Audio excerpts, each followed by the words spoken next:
Well, hello, Taurus. This is Don with Sonoran Mystic Tarot, and I am so glad you guys popped in. If you have Taurus anywhere in your sign, sun, moon, rising, anywhere, then you found the right place. This is where you need to be. So sit back, relax, and enjoy. Now, this, of course, is the reading for the week of September 25th through October 1st. And we're doing a little twist today because I was drawn by Spirit to give you a psychic read. So you're going to get a psychic reading from me today and not the usual tarot cards. So sit back, relax, and enjoy. Let's get to it. The big note that Spirit wanted me to speak to you about this week was very clearly this: stop trying to make sense of happiness. When they told me that, when Spirit said, hey, this is what we are receiving, I thought, huh? What? Say, huh? And so I had to really meditate on this one a while and work with Spirit to try to flesh it out to see exactly what Spirit's trying to say. Of course, I took notes and things like that, and I had to review the notes and then work back and back and back. This was probably the more complicated of the readings because, again, I thought, why would one question happiness? But Taurus, I'm being told by Spirit that you do. Sometimes you question your own good fortune. You question your own happiness. You say, what have I done? What's going to happen? And how soon will this last? How far will this last? How long will it? When is somebody going to take it from me? Do I deserve this? Is it mine to begin with? And I'm like, what? It just so befuddled me because Taurus, you guys are usually bullheaded. You are strong. You're determined. Whatever.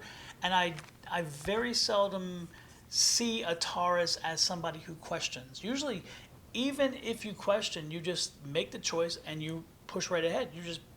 You're a bull. You run right ahead with it. And so the Spirit's like, no. There are Tauruses out there, you know who you are, who are very strong, but who also fall in this category.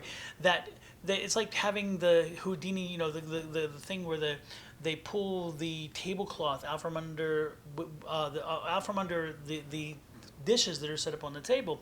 And so you sometimes feel the same way. It's like, okay, when is the tablecloth going to be pulled? What is going to be taken from me? Somehow you don't control your happiness. And they're saying, stop doing this. This is not healthy for you. And this is a week for you to take the time to understand that sometimes there is no understanding of happiness. There is no reason for it necessarily that fits in your paradigm or in your mindset, but when it happens, accept it as it comes in. Appreciate it while it's there, and then when it leaves, you've enjoyed its abundance. Now, again, I kept saying, well, this is interesting. What happens is you tend to dwell on the concept of earning, the concept of, should I have this, and what do I do with this once I have it? Because somehow you tend to think happiness isn't owned by you.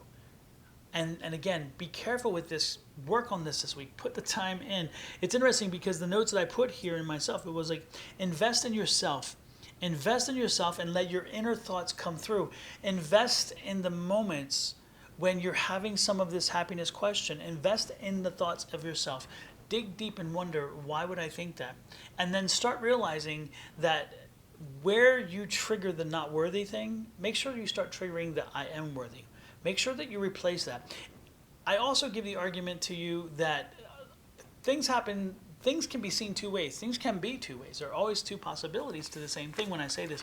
And what I'm talking about is that, is it an obstacle or is it an opportunity?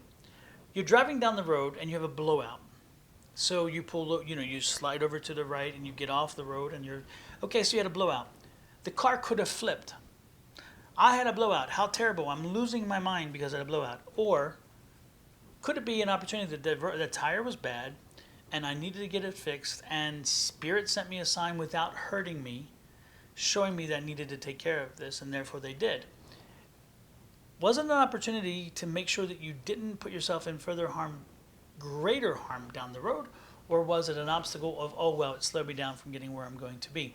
It can be both things at the same time. What I'm saying, Taurus, is when you, during this week, especially during this week, as you hit those hurdles, as you hit those times when you wonder what is happening and why am I happy, maybe you should ask maybe you should be asking the questions of, why would I think this? Why would I think I'm not worthy? Why would I think I shouldn't be happy? Why would I think that this is going to go away?